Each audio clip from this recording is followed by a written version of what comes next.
yang berikutnya hadis seputar bid'ah. Ini tema kita.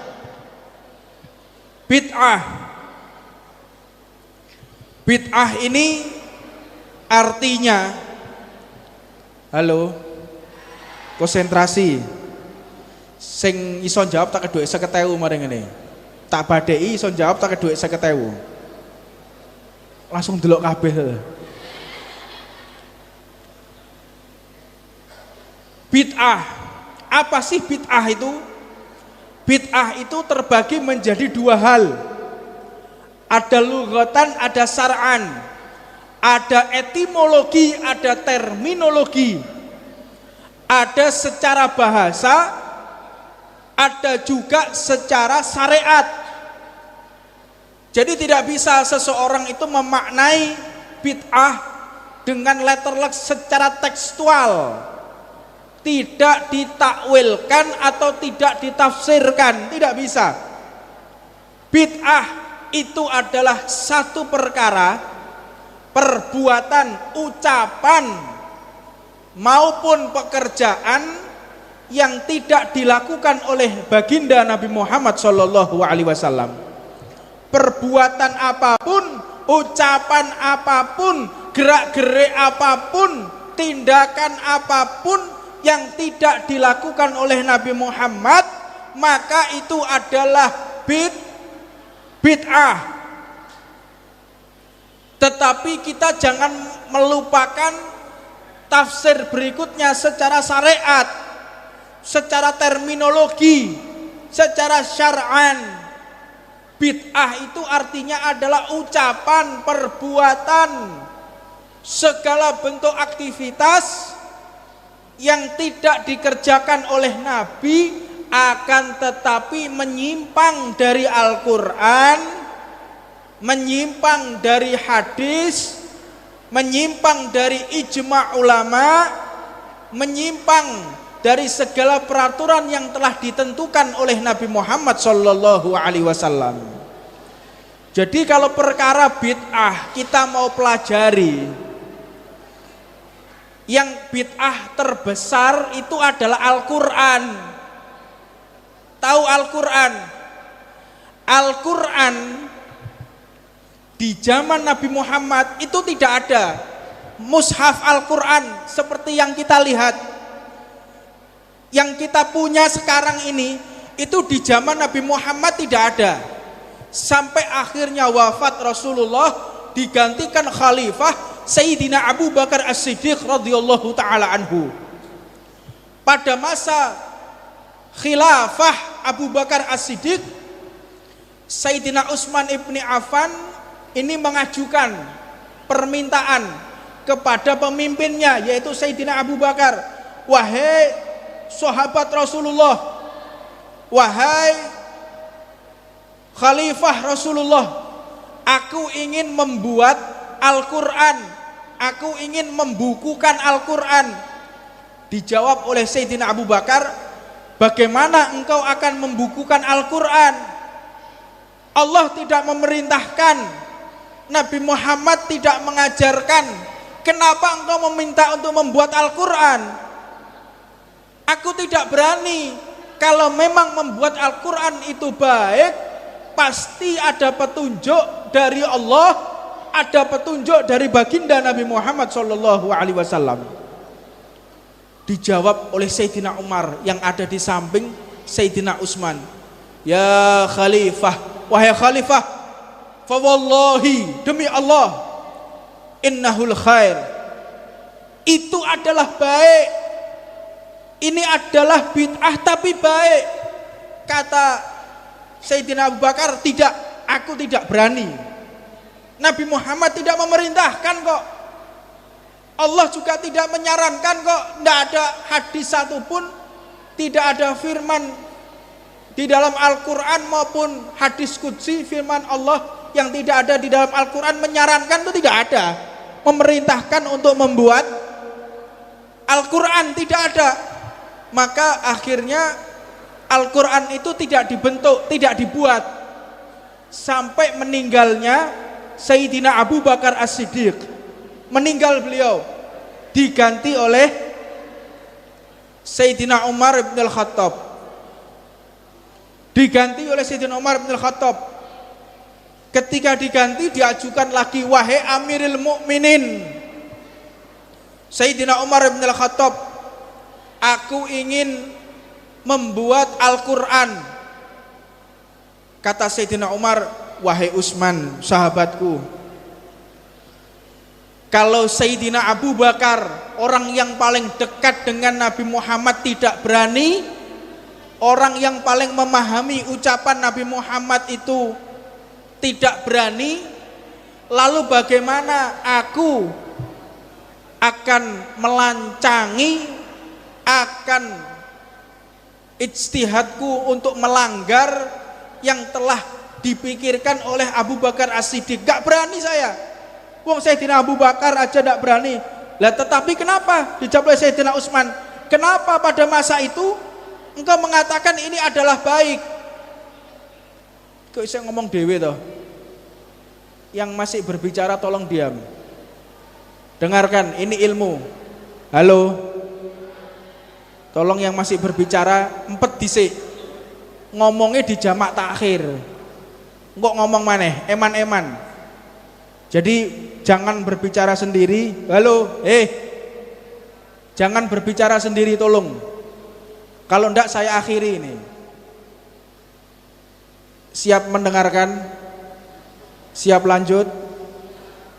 Maka Al-Quran ini tidak ada di zaman Nabi Muhammad sampai Khalifah Sayyidina Abu Bakar, sampai Khalifah Sayyidina Umar. Diminta oleh Sayyidina Utsman untuk membuat Al-Quran. Ayo buat Al-Quran, engkau yang mendukungku waktu itu. Dijawab oleh Sayyidina Umar, tidak berani, karena ini tidak dilakukan oleh Khalifah Sayyidina Abu Bakar. Lalu bagaimana dengan pendapatmu? Aku tidak berani. Maka akhirnya sampai wafat Sayyidina Umar bin Al-Khattab masih belum ada yang namanya Al-Quran. Tidak ada Al-Quran itu. Zaman Khalifah Abu Bakar, Khalifah Umar bin Al-Khattab, Al-Quran tidak ada. Al-Quran pertama kali ada itu di zaman Sayyidina Utsman ibn Affan. Makanya mushaf yang kita punya itu namanya adalah mushaf Utsmaniyah, mushaf yang dikarang oleh Sayyidina Utsman ibn Affan, yang dikumpulkan. Makanya kaum-kaum tertentu tidak mau menggunakan Al-Quran karena membenci sahabat Nabi Muhammad SAW. Untuknya kita harus memahami, jadi bid'ah itu tidak harus sama dengan yang diucapkan oleh baginda Nabi Muhammad SAW. Secara disiplin ilmu, bid'ah ini wajib kita pahami, jangan kita kaku. Sebab kalau kita kaku terjadi kontradiksi antara satu hadis dengan hadis yang lain, terjadi kontradiksi. Sebagaimana yang disampaikan oleh baginda Nabi Muhammad SAW, man sunna fil islami sunnatan hasanatan. Jadi antara satu hadis dengan hadis yang lain ini kontradiksi jika dipahami secara tekstual. Jika dipahami secara kalimat, yang satu Nabi Muhammad mengatakan kullu bid'ah dolalah, barang siapa yang membuat perkara baru di dalam agama, dia masuk neraka.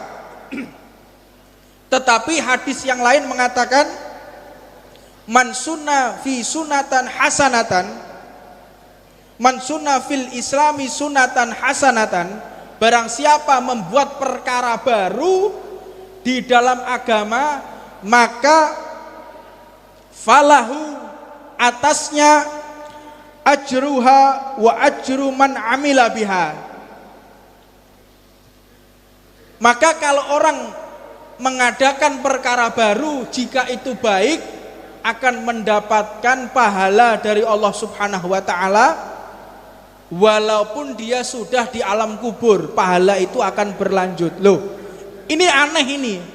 Yang satu tidak boleh membuat perkara baru, yang satu mengatakan membuat perkara baru itu adalah pahala. Lah, inilah pentingnya ilmu.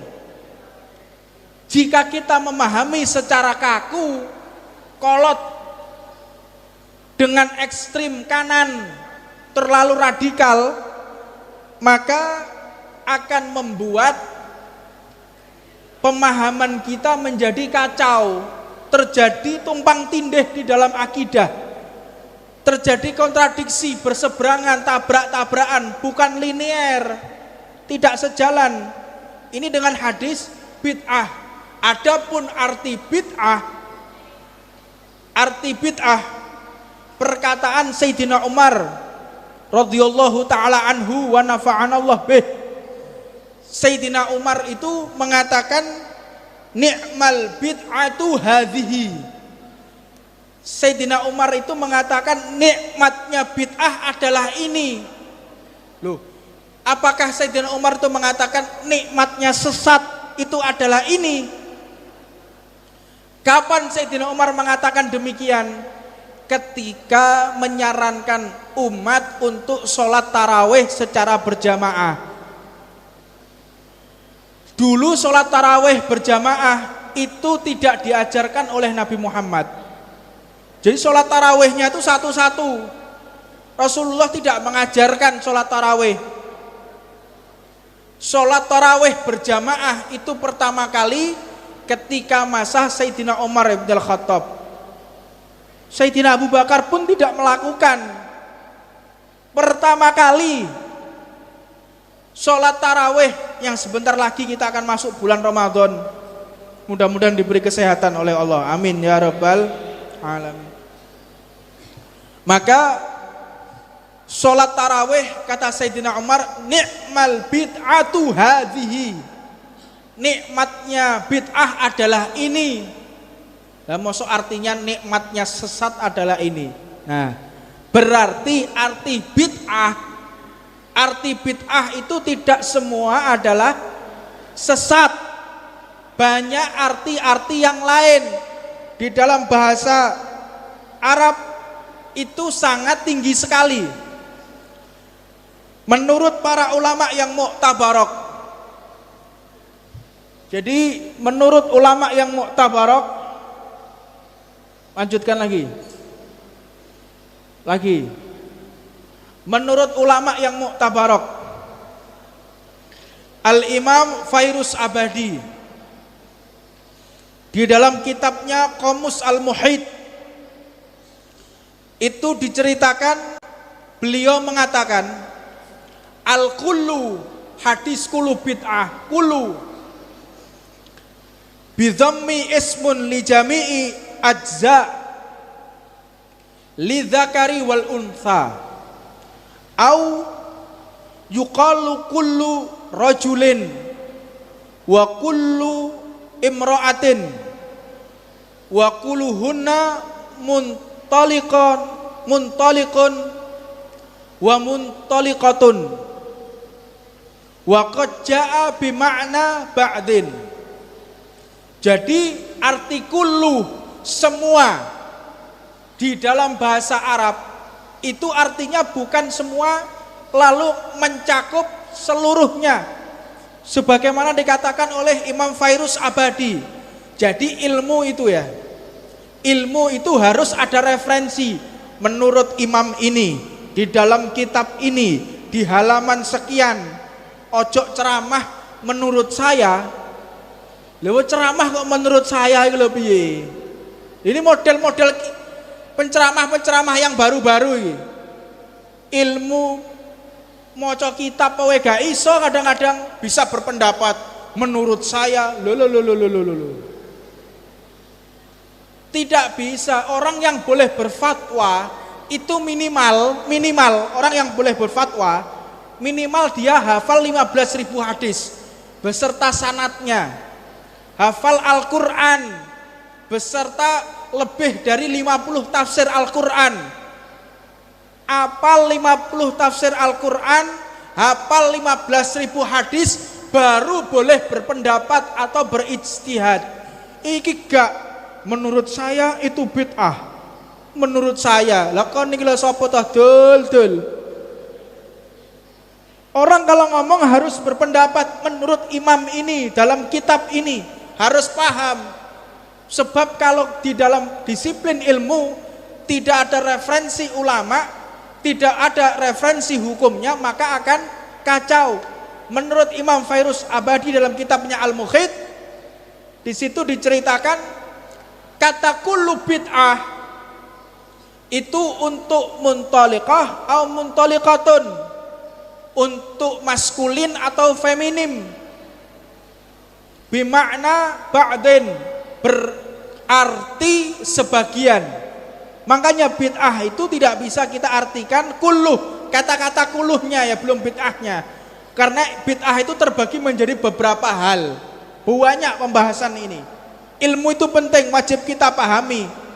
Jangan sampai kita belajar ilmu, jangan sampai kita mendalami ilmu tetapi tidak ngerti ilmu dasar. Ini ilmu dasar ini.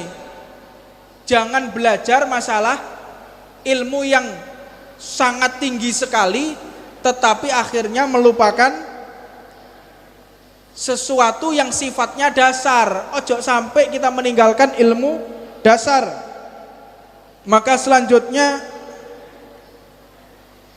pendapat ulama yang lain tentang masalah bid'ah kullu, kata-kata kullu di dalam hadis kullu bid'ah. Al-Murtadha Az-Zabidi dalam kamusnya Tajul Arus, beliau mengatakan qala Ibnu Athir, Al-Imam Ibnu Athir mengatakan maudhi'u kullu al-ihatatu bijami'i wa qad jaa isti'maluhu bima'na ba'dhin alaihi humila qawlu Utsman ibni Affan radhiyallahu ta'ala anhu hina dukhila alaihi faqila lahu abi amrika ya khalifah Utsman ibni Affan hadal amr faqala kullu dhalik. Nah, ini materi berikutnya, pendalaman lagi dalam kitabnya Al-Murtadha, kamusnya Tajul Arus, diceritakan Al-Imam Ibnu Athir itu menjelaskan tatkala Sayyidina Utsman ditanya, Sayyidina Utsman itu ditanya, wahai Khalifah Utsman ibn Affan, apakah ini perintahmu? Dijawab oleh beliau kullu dzalika. Padahal perintah ini tergabung antara perintah Rasulullah, perintah Sayyidina Abu Bakar, perintah Sayyidina Umar ibn al-Khattab, tetapi juga mengatakan kullu dzalika, semua itu perintah dariku. Padahal prakteknya bukan. Prakteknya bukan, tapi kenapa dikatakan semua itu perintahku? Berarti di dalam bahasa Arab kata-kata kulluh itu bukan untuk semuanya, tetapi sebagian. Jadi kalau orang memahami Al-Quran, gramatika di dalam bahasa Arab, belajar nahwu, belajar balaghah, ada fan ilmu lagi namanya ilmu badi'. Disiplin ilmu itu ada ilmu badi', cabang ilmu dari ilmu balaghah. Itu kalau kita belajar lagi, kata-kata kulluh itu terbagi lagi. Maka jika seseorang memahami kata-kata kulluh artinya adalah semua, maka menjadi kontradiksi antara satu hadis yang satu dengan yang lainnya. Jadi ini yang bisa saya sampaikan. Mudah-mudahan ada manfaatnya. Mudah-mudahan kita diberkahi oleh Allah Subhanahu wa taala. Sebenarnya masih panjang penjelasannya. Ini adik-adik harus memahami. Harus dipelajari saya persilahkan jika ingin bergabung di Majelis Ar-Ridwan, silahkan. Ingin jadi krunya, ingin jadi bergabung berjuang di jalan Allah, atau hadir taklimnya mingguan. Kalau ingin melanjutkan pelajaran ini akan kita bahas nanti. Setiap hari Senin malam Selasa itu di Masjid Muhdhar, Jalan Pemuda nomor 73 Tuban. Di Jalan Pemuda, setiap Senin malam Selasa ba'dal maghrib. Itu waktunya cuman maghrib sampai isya. Atau hari Selasa malam Rabu di Latsari Gang 2 Sejahtera 3 di Musola As-Sa'adah. Setiap hari Selasa malam Rabu. Kalau ingin menambahkan ilmu saya persilahkan. Eman-eman, sebelum masuk universitas kita harus memahami ilmu agama. Karena banyak orang yang masuk di dunia perkuliahan justru malah tersesat, justru malah keliru. Maka pahami ilmu agama sebelum kita masuk di jenjang berikutnya. Mudah-mudahan Allah Subhanahu wa ta'ala menjaga akidah kita di dalam akidah Ahlussunnah wal Jamaah. Bismillahirrahmanirrahim. Allahumma sholli wa sallim ala Sayyidina Muhammadin wa ala ali Sayyidina Muhammad.